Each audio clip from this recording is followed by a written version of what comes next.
YouTube. I don't think we've started YouTube either. Okay, YouTube takes a moment to begin. Is channel 21 up? No, Leandra, this is what. Just now. There we go. Okay. Okay, if channel 21's up, YouTube's should be coming along here shortly. And there it goes. We're good. There we go.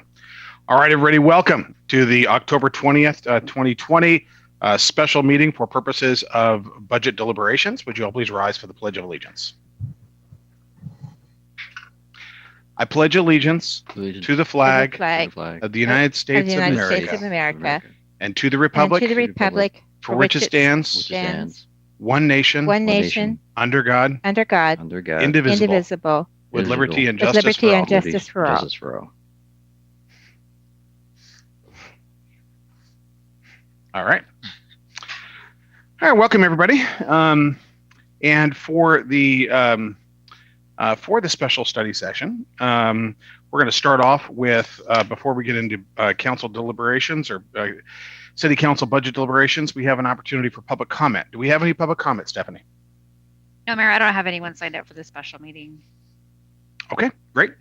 And now, city council budget deliberations. Council, you've probably heard well over 10 to 12 hours of budget presentations. At this time, I will. Let me open up the, see if anybody is digitally raising their hands. I'll open it up for deliberations and discussions. The floor is yours, Council.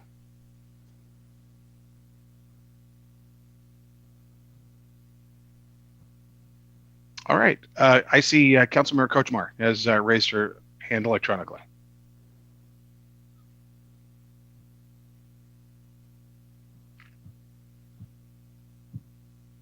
Oh, Councilmember Kochmar, you need to unmute.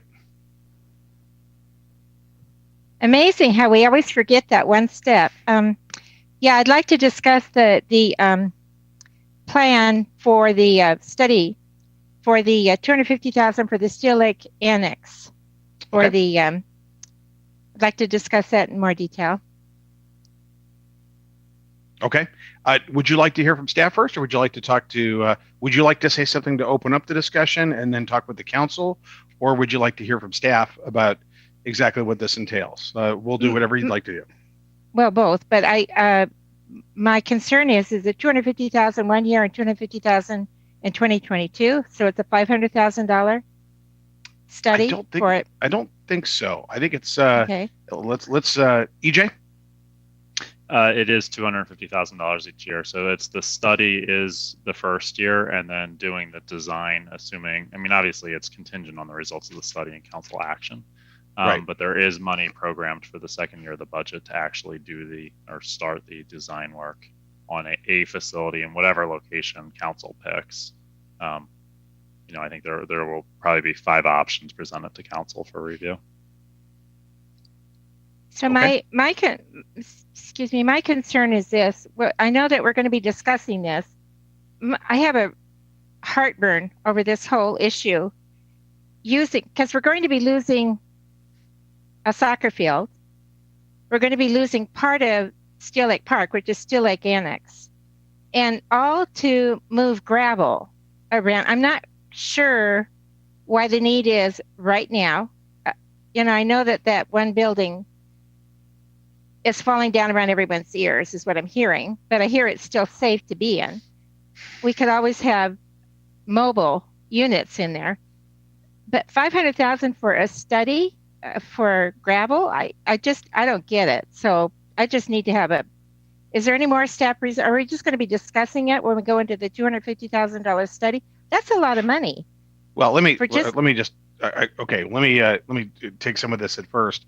Is that sure? Number one, the site that you're talking about has not been decided yet. That is not a it's not pre-baked that that's the location. In fact, that's what the consultants that have been hired are going to give the council options. And the council, it's going to be before anything else happens. You will have the opportunity to review those findings. And we happen to own that land where the skate park and adjacent to the historical society is. But that is not that is not decided that's going to be the location. And it's a lot more. One of the things that's happening at that site that a lot of people don't know.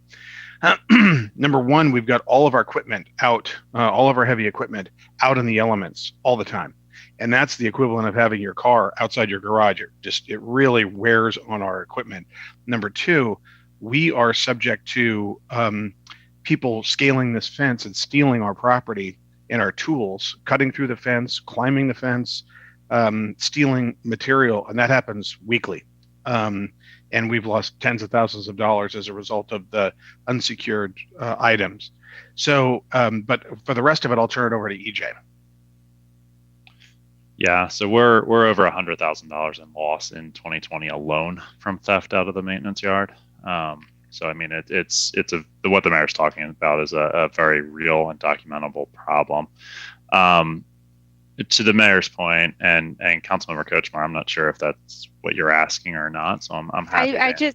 Thank you very much. I just want to make sure that Steel Lake Annex is not the pre-baked conclusion. Because you can have a study, predetermined any way you want it to go. So thank you. So sure. I just want to make sure that we're reviewing other locations. Thank you. Sure. So what the scope of work is for the consultant for the study that you're asking about is to look at reuse of the current facility. That's one. Potentially Steel Lake Annex. That's two. And then going out into the community and finding 3 additional sites that are not under city ownership currently that the city could buy. So those 5 options will all be evaluated. They will all be scored, and then there will be a draft plan developed by the consultant at a very high concept level. Think like, moving furniture around your house, like box on a piece of grid paper level, not detailed. And all of that information for every one of the sites will be presented to council. At that point, it'll be council's decision to make which of the 5 sites. That's the scope of work that the consultant has started on. So there is no, and part of the reason we are hiring a consultant is to get, to your point, frankly, a honest and independent look, not something that's jaded by everybody that's been involved in this over the last several years. So that is why we brought in a consultant, is to get that honest, let them go out and look at it and come up with options and go from there. So EJ, it's still, if it's 250 this year and 250 next year, it's still a lot of money for a study. Are we going to have points in time where we're going to be able to make decisions before we move forward to the next step in the first year? Yes. So the first step, the $250,000 that's programmed for 2021 is the study that we're talking about right now. Right.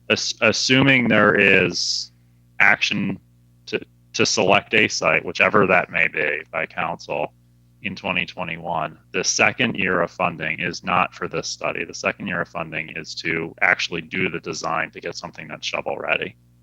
Right. So the study itself that we're talking about is just under $250,000. It's actually not going to use the full amount. But everything beyond that is to, once council has had a chance to review it, study it, come to a conclusion, to actually do the design work side of it so we can put a proposal on the street for bidding. Okay, thank you, EJ. Thank you. Yeah, and I think, Councilmember Kochmar, I think it is really important. Actually, I talked about this to the chamber yesterday, just to make sure that people understand that we're not presupposing location. So I think that article in the Mirror, I think, and a lot of the letters we got very on this topic about the skate park, thought that. And so, yeah, when I answered no before, it was the understanding that 250 is the study, and then the other 250 would be if we went to a next step. So anyway, just want to clarify. Okay, Councilor President Honda. Thank you. So for the Public Works Yard, did we not in May already vote on putting money into this study when this was first brought up to us? EJ? So it was discussed then, and then it actually went through as part of the budget amendment in the summer. Yes, to start this process. So how much did we put into that? the same amount. But that was not with COVID and everything else. It was not. There wasn't anything done. So this will occur in 2021. So the money we voted on in May will not be spent. So it won't be 500,000 for the study. It'll be 250, and it's coming from this budget and not from the earlier budget. Correct. So let's get Ade. Actually, EJ, once you finish, I want to make sure Ade can, because I want to make sure that you're really talking about rollover from 2020 to 2021. EJ, go ahead. Yeah. So the contract value of the study is, I don't have the exact number in front of me, but like $248,000 for the study. You are correct. It was authorized to start whenever the budget amendment was passed. I don't have that date in front of me. And we went through, based on that, we went through the selection process, which took longer than it should have. It took longer than anticipated. So the consultant is on board and starting the work. The money was programmed for 2021 was proposed to be programmed, as for 2021 as part of the budget. Effectively, the contract value is 250. The first invoice from the consultant will be in the 2020 budget. The rest, or 2020 fiscal year, the rest of it will be in 2021. But the total value for the study is 250. So is the money already there, or is this I'm a little confused. We've already voted on it. We've already said yes, you have the money For a study. For the study, the 250,000. So are you using money from 2020, or will this be from 2021 budget? So yes, the money is there. That's the short part of the answer. The second part of it is at the end of the 2020 budget, effectively that resets. So there's no money there. So what we requested is to have an allocation in the 21 budget. But the total value of this contract across both is $250,000. We will not spend the full 250 in 2020. So in 2020, how much will you anticipate spending? We are working with a consultant. I don't have less than the full value, and then the balance will be in 2021. I don't have it. That's actually what we're working on the consultant with right now, is to get their schedule ironed out and where all the billing milestones are. So I don't have that answer right now.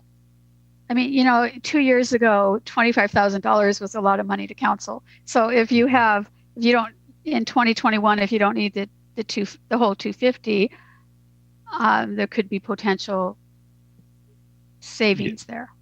Certainly. So this is restricted money. This is not general fund money. Just to, I guess, make sure we're all talking about the same bag of apples.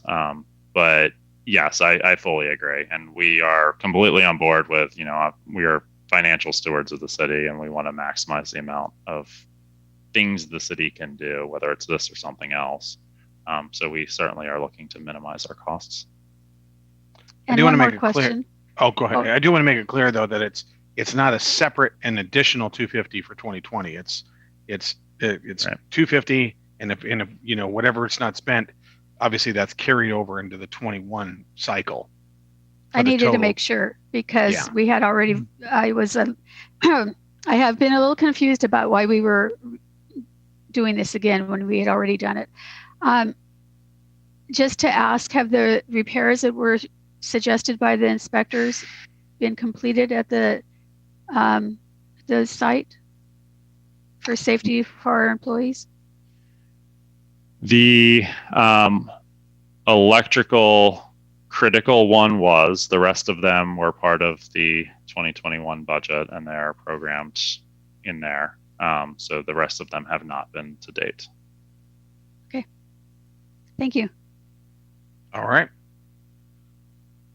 Councilmember Tran, I saw your hand up a minute ago, and now it's gone. Actually, thank you, Mayor. Welcome. I do have a question follow up on the conversation earlier regarding the $250,000 that we approved for 2020.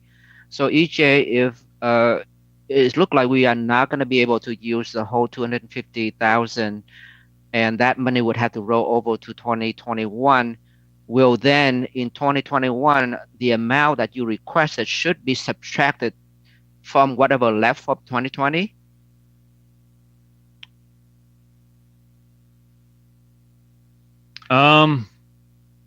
Should we get a day to talk about how he's going to account for that? Or EJ, why don't you take a crack at it and we'll get it over to a day. Yeah, so the total budget to do the study is $250,000. Certainly, Councilmember Tran, I can understand that.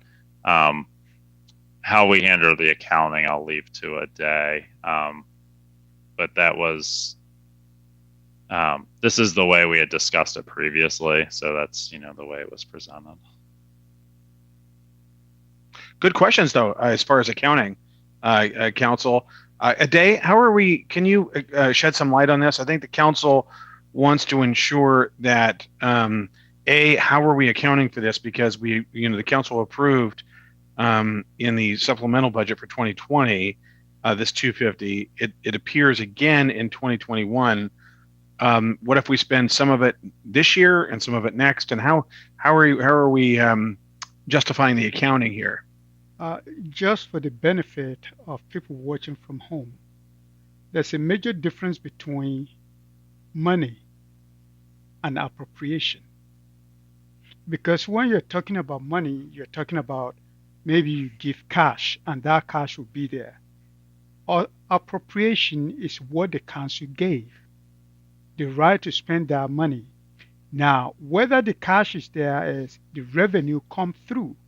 And that is why we often do budget amendment around March to carry forward some of the unspent money that you still want to continue spending the following year. For this particular case, if we start the project in 2020 and they send us a bill for maybe 100,000 and we pay that 100,000, by February, I must cut off all the 2020 billing.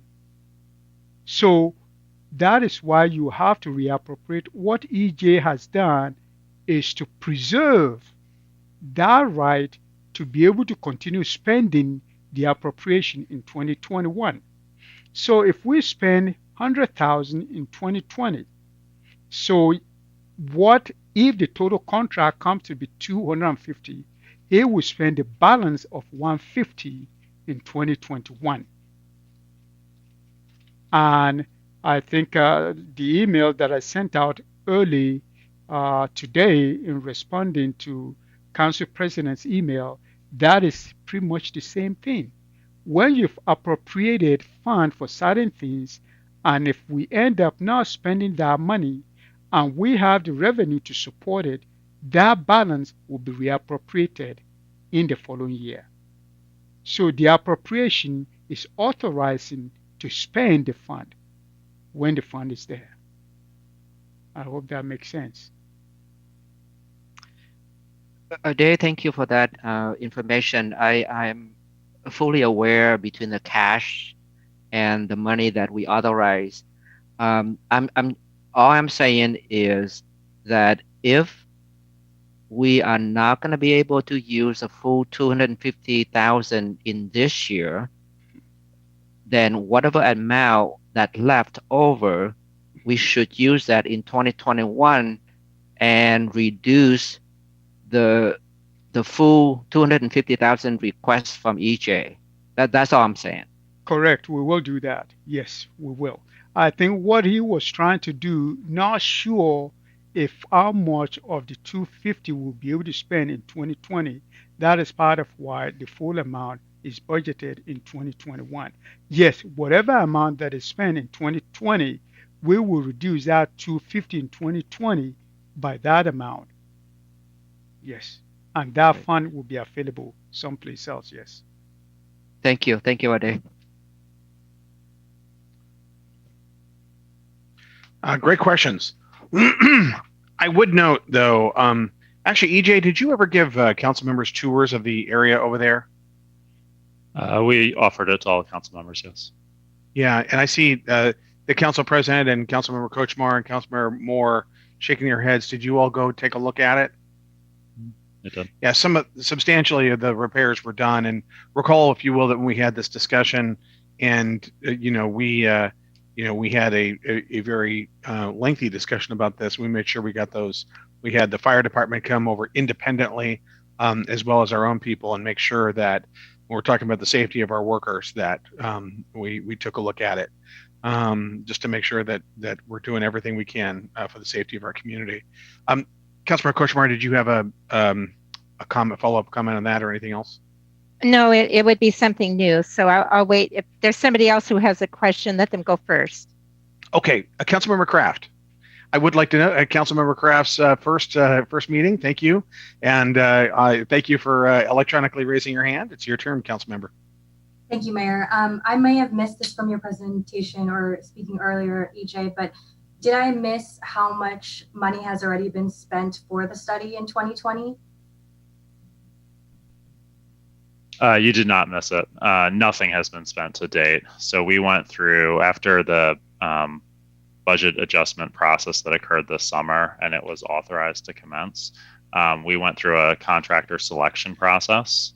So we solicited professional proposals from teams and got through that. And that contract was awarded the last week of September. I want to say September 28th, but not positive about that date. Yeah, so they are about to be authorized to start that work. From the time we select the contractor, then we have to go through and actually put the contract itself together, develop a schedule and milestones, jump through all the other regulatory hoops. So we are through all of that at this point. So they are poised to start actually doing the work. But to date, they can't actually invoice us until they start that work phase. So we have not received an invoice at all from this process to date. Okay, thank you. Okay, Councilmember Cepheus-Dawson.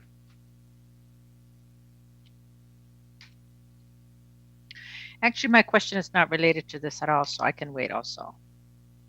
Actually, the only other comment would be by Councilmember Kochmar, and she's got something else. So go ahead, Councilmember. Okay, so if we can do this question is for Ade. I'm trying to understand the difference. I think I understand it, but I do want to hear it from you, the difference between the general fund budget and then the entire city budget, right? And I think we're talking, that. And then after you answer that question, I do have a follow-up to that, please. The difference between what budget again? Just where you talk about general fund versus entire city budget. Okay. General fund, just as the name says, general.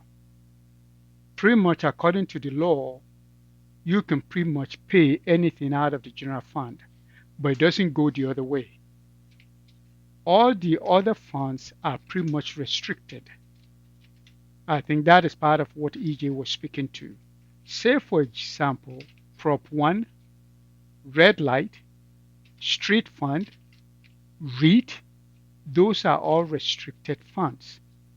You can use general fund money to pay them, to subsidize them, but you are not supposed to use the money from those other funds to flow into the general fund.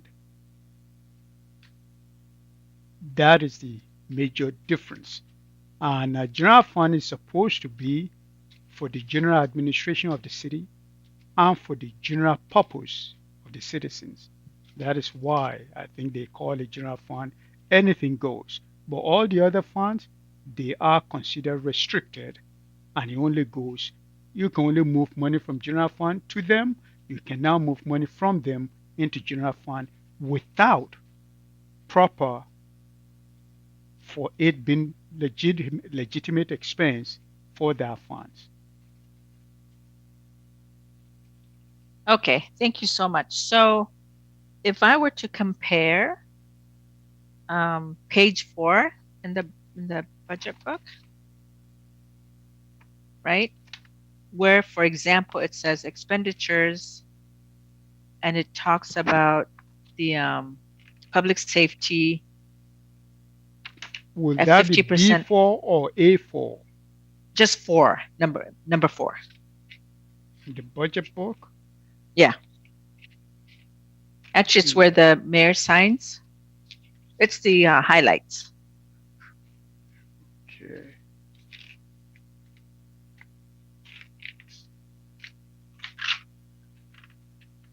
I think they're supposed to be labeled A or B. Page 4 Okay. alone is actually mayor's memo. Yeah. Okay, so should I not even bring it because I see discrepancy and I wanted to understand the difference. That's all. Okay. So maybe that's irrelevant if okay, so let's skip that for now. Okay. And all right, then my question was a follow-up to that. So I was going to go to B2, but Okay. I'll come back to it then. I'll circle back to it. Okay. Yeah, thank you. Okay. Councilmember Kochmar. Thank you, Mayor. So I have 2 more topics. One are different. They're both different. So I'll start with the small one, and then I'll leave the larger one for later after everybody else talks. I would like to understand why we're hiring 2 folks to be litter picker-uppers. I'm sorry, I don't know the correct title. Litter. I've done the same thing, Linda. Thank you. And God bless them. I'm happy to have them on board. But instead of a planner, because I'm very concerned about being able to talk about our zoning and to understand the comprehensive plan. And I think we're at the point in time where we have to redo our comprehensive plan or update our comprehensive plan. So I'm a little concerned that we're losing a planner when I believe we should be using any extra money we have to hire a planner. So please explain that. I will. So thank you so much. And I'm also gonna have both each after I get done talking. I'm gonna have hold on. I'm also going to have EJ address workload issues in his department, and then have Brian talk about the decision that we made in this process. Here's what's going on. We did used to have a litter pickup service named Vatis. And they were great in regard to, there were starting to be some slippage in regard to, garbage around town. That service went away, and we have actually been using our public works crews, which have a long list of things to do. A tremendously long list of backlogged things to do out in the community, and we only have a certain amount of people in public works. So you can imagine that, we had about before we did the shopping cart removal process and that we had 2,000 shopping carts per year that we were picking up out in the community. But what has occurred since Vatis went away is we have noticed a dramatic increase in the amount of garbage and debris on the streets, in rights of way, and around town. And it was having, and we didn't necessarily have staff, we have staff respond on an ad hoc basis, just as it's brought up. But we don't have people out there looking to, regularly do the thoroughfares, which is what we need. And it's done periodically. But I think at a bare minimum, just taking a look, as I said in my PowerPoint, when I presented the budget, I think people expect and rightly deserve a couple of things from their city government: that they're safe and that there's not garbage in the street. And so I think that's a bare minimum of what level of service that we need to do. So I agree that certainly that, we're taking a look at a planner position. I wouldn't necessarily put them, on the same level, but this is for the council to decide. With that, why don't we go to EJ first in regard to workload, in regard to garbage, because it is important. Because I could tell you that in talking with members of the community, I get emails, if not every day, then every other day. Every week I get, every other day there's garbage dumped, and not just where the homeless encampments are, it's everywhere. So that's why we have to dedicate these. Well, I believe it would be wise to do so, and why I proposed it. EJ, can you talk about workload, and then we'll go over to Brian. Sure. So this is something that was part of the budget adjustment process this past summer, and we did hire these 2 positions, and they have been pulling. So if you've seen the new litter truck around town, it's an F450 with a bed on the back with a door they can load trash into the side on, and it is 16 feet long and 8 feet wide with rails on it that are 6 feet high. So it's a pretty good sized truck.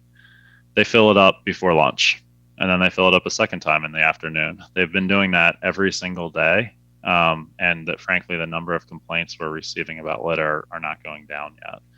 That's the volume of materials we're pulling off the streets. And I will say, huge kudos to both the mayor's office and the council for the litter pickup event this past weekend.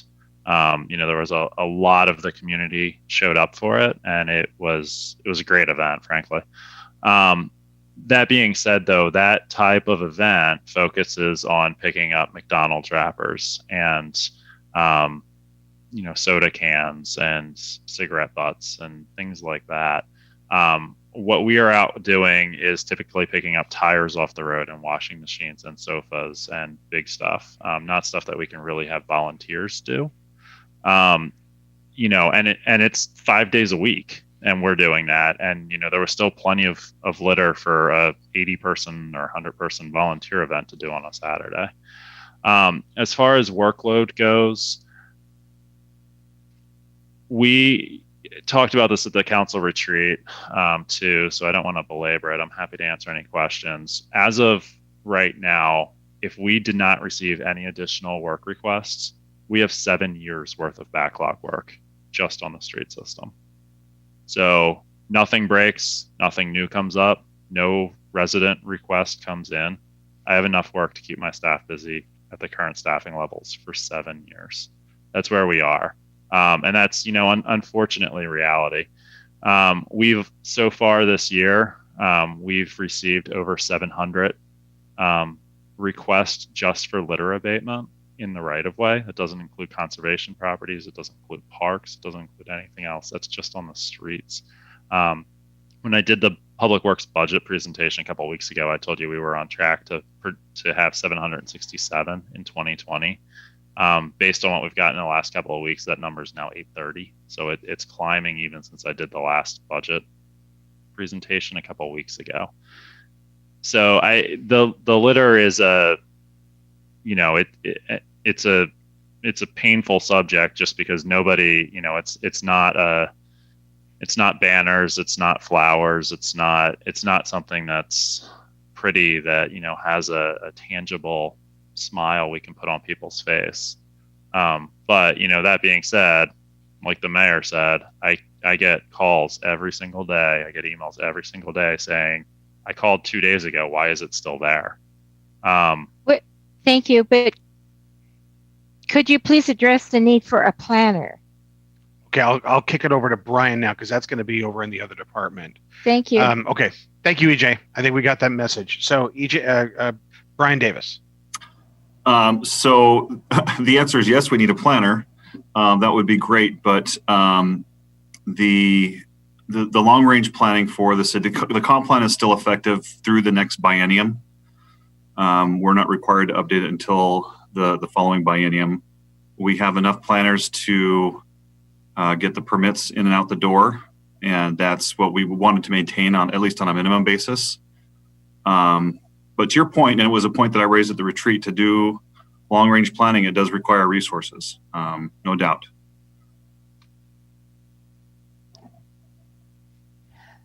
It's like pushing on what I analogize it. Let me make sure I analogize it to pushing on a balloon. As soon as you push in one area, it affects the other, the other side, or frankly, kind of keeping 100 balloons down at one point. As soon as you address one thing, something else goes. So this is the order, you guys. We've got Council President Honda, which will go first, then Councilmember Tran, then Councilmember Moore. Council President Honda. Thank you. Before I start, do we have a time where we're going to end and go into executive session?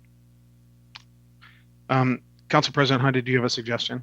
Or actually, let me I actually would- talk to legal counsel. Oh, go ahead, Susan. I believe Ryan said 15 to 30 minutes, so I would say at least by 6 at the latest that we should be heading over Okay, there. we got 22 minutes. Okay, thank you.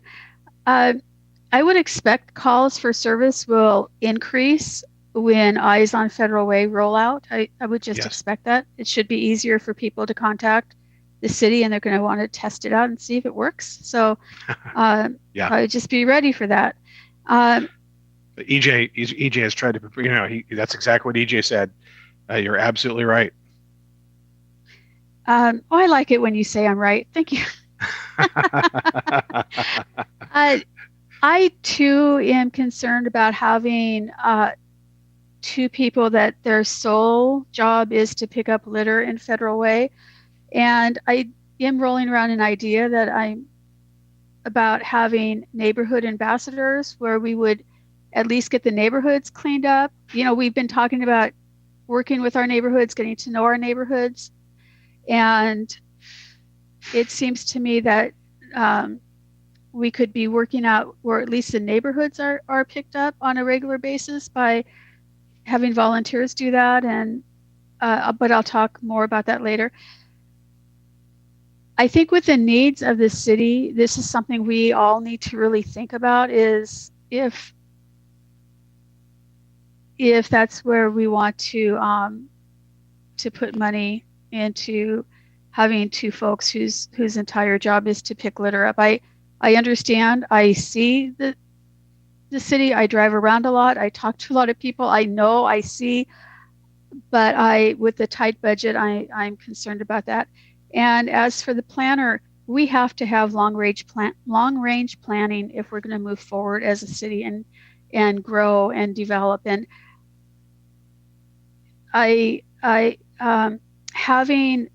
knowing that without this planner, that isn't going to be possible once again. I'm very, very concerned about that. So I will leave it at that. We have hours more to talk about this stuff, but I believe that we need to do long range planning. And I believe that if we just need to start, we can't put it off for 2 years. So that's my opinion. So I would just point out that, thank you, Council President Honda. I would just point out that as a result of the budget amendment that the council approved this year, as EJ said, these people are now hired and now working, and we actually bought a truck for this purpose as well. So I think that should be, just to make sure that we, that's where we're at in the process. Thank you. Okay. Council, you're welcome. Councilmember Tran and Councilmember Moore. Councilmember Tran. Thank you, Mr. Mayor. I am to share the concern that brought up by Councilmember Kochmar and Council President Honda. I know that I do value each and every position in my agency as well as the position at City Hall. But at the same time, I do recognize there are positions that are more critical, than the other. So I think under normal circumstances, when we have enough money, I don't have any problem of hiring additional staff to help out to make sure the city look more beautiful and whatnot. But during this time, I think I would rather invest the money into the community development department by getting additional planner, or invest that position into the IT department, because one of the visions that council come up with was to make Federal Way become a tech hub. And without a strong IT department, that vision is not going to happen. And on top of that, as you know, nowadays, everything run by IT. If IT don't have enough people or can't do the job, then entire city will be shutting down. So we can talk more about this, but I just want to voice support for Council Member Kochma and Council President Honda regarding these two positions. Thank you, Mayor. All right. Thank you. Councilmember Moore. Thank you so much, Mr. Mayor. The Vadas group that you referred to earlier, I guess I'm kind of wondering why we kind of stepped away from utilizing them. That would be kind of my first question. I was just curious about that. Okay, EJ? Or maybe EJ, yeah. So they stepped away from us, not the other way around. I would frankly love to still have them. They had a unique, as I've kind of talked about before, a unique model where they're a nonprofit group that was focused on creating opportunities to provide on-the-job training for disadvantaged, typically mentally handicapped individuals, and then rolling them into some sort of industry, whatever that may be. But we were one of the ways that they learned to work with supervisors, learn to work on specific tasks. Vadas was providing that service for both us and the city of Auburn. And in 2016, they changed their business model to not contract with cities anymore to do that on the streets. They wanted to have more of a focus with skills where they were seeing employment directly occur, which translates to warehouse and custodial positions in buildings. So when the contract was up for renewal, they are the ones that chose not to renew it. I would gladly restart that contract in a heartbeat if we could. They provided a ton of work that we cannot match. So the city of Auburn in 2017 did the same thing that we did as part of this budget amendment, where they hired staff in-house. City of Kent, city of Des Moines, city of Renton, SeaTac, Everett, Kirkland, Milton, that's all the ones that I have on my list right now in front of me, all have multiple people doing the same thing. Kent has 9 people that do this full-time. Renton has 7. So, I mean, having 2 that are dedicated to this, frankly, is not, like I said, we're not keeping up with the number of service requests we have. Ultimately, I will obviously do whatever the direction the city council is. But, I mean, frankly, this is something I would feel completely justified sitting before you asking for 4 or 5 positions for this task to meet up with what the residents are requesting. If we launch Eyes on Federal Way and then let these 2 people go, we're going to be. This is all the Public Works team will do. There is no other Public Works staff that is dedicated to litter pickup currently. There's Right. 0. So if these 2 people go away, there's 0 doing this work. Actually, I do think it's important. Ade, do you have information about the amount of revenue that came in this past year, or the reduction thereof out of CD, and the justification for why we froze this position? Yes, actually, if you all go to your book on page C27, you can see in terms of the charges, the revenue that was brought in 2018, revenue that was brought in 2019. And even though these reflect the amended budget, the revenue for 2020 is reduced by about more than $1 million. So that is part of why the workload in CD will be greatly reduced. That is part of why the director thought, well, for now, we can do without it. So $1 million in there, to break it down into usage, that is maybe about 10 employees. So there's $1 million in revenue that was coming in annually, at least if you compare 2018, 2019, and 2020 and 2021. So that is part of why the director thought it's okay to skip, the position that we have now filled in CD.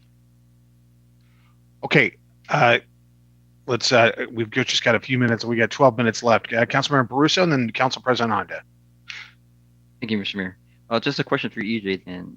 So if these, correct me if I'm wrong, you said that we already have these two positions going? We do. Okay. Yes, so they're hired. Okay. So if we don't approve that, where do they go? Do they get absorbed somewhere else, or they're just let go? They're let go. No, there's nowhere to absorb them. Okay. Thank you. We would have to consider whether we would cancel Eyes on Federal Way. That's what would have to happen. Council President Honda. Thank you. Do we have anything, an ordinance against throwing trash, dropping mattresses, whatever? If somebody sees something like that happening, taking a license plate and a description of the vehicle and reporting it, do we have anything that we could try to recoup some of the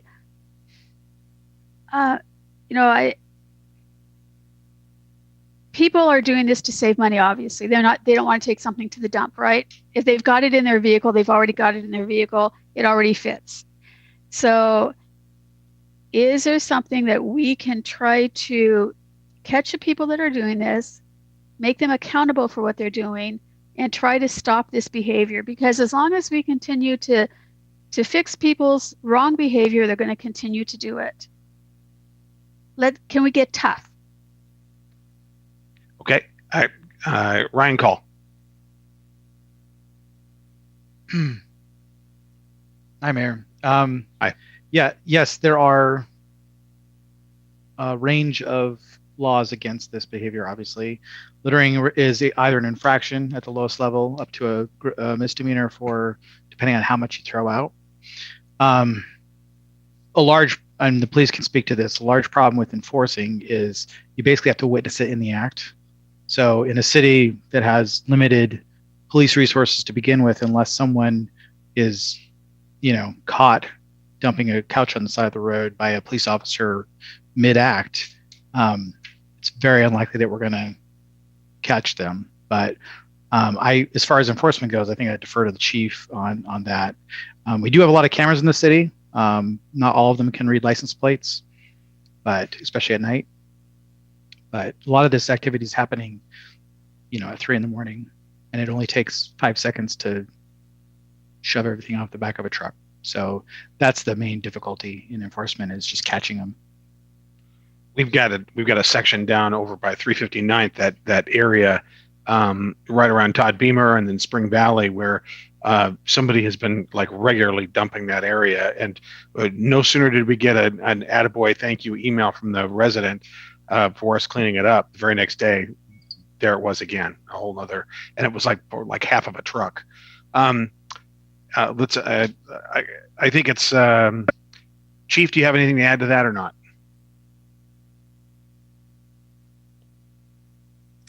Good evening, everyone.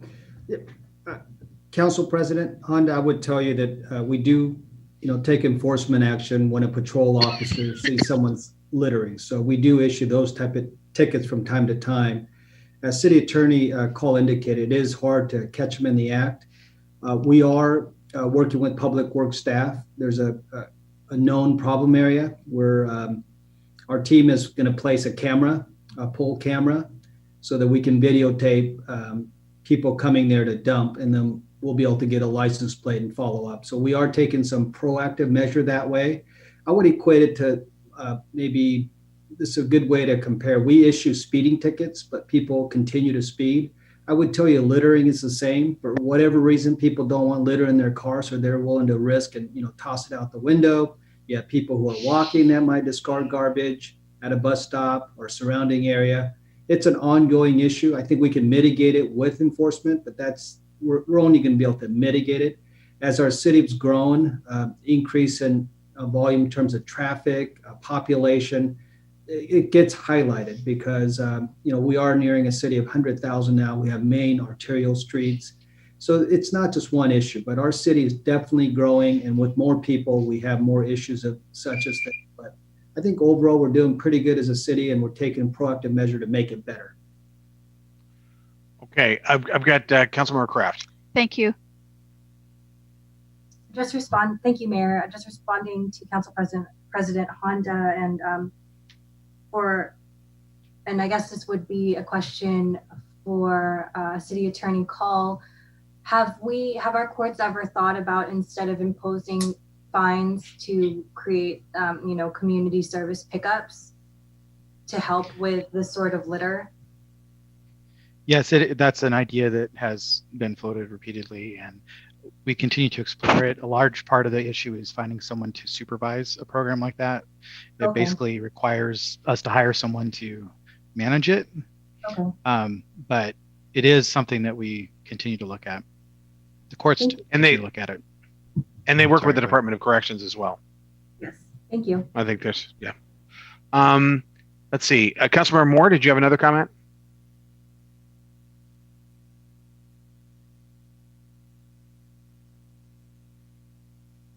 No? Okay. Councilmember Kochmar.